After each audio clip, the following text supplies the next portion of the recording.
Reporter Chris McGreal was the Johannesburg correspondent for The Guardian during the last years of apartheid through 2002.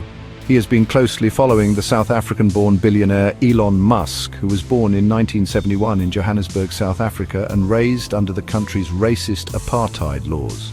Some of McGreal's pieces include "What Does Elon Musk Believe?" and "How the Roots of the PayPal Mafia Extend to Apartheid South Africa." I began by asking Chris McGreal to discuss Musk's grandfather, Joshua Haldeman. We see Musk's grandfather, Joshua Haldeman, immigrate to South Africa in 1950. That is really when apartheid was just starting to kick in. The 1950s are when the first specific apartheid laws were introduced, which were much more aggressive and reminiscent of the Nazi Nuremberg laws against Jews in the 1930s.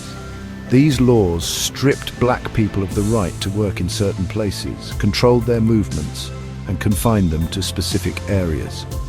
Elon Musk was born in 1971 during a time when the Prime Minister of South Africa was John Vorster, a man with a background in a neo-Nazi militia that was openly sympathetic to the Nazis in Germany. The education system Musk grew up in was based on Christian nationalism, the same ideology that underpinned apartheid. Musk's grandfather moved to South Africa from Canada, where he had led a political movement with fascist overtones and was even arrested for Nazi sympathies during the Second World War.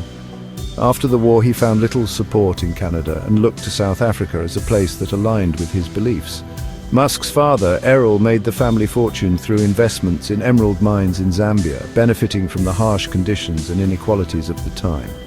The family lived a privileged life, with significant wealth and status under the apartheid system. The roots of the so-called PayPal Mafia, which includes Musk, Peter Thiel, David Sachs, and Roelof Botha, can be traced back to their upbringing and experiences in South Africa during and after apartheid.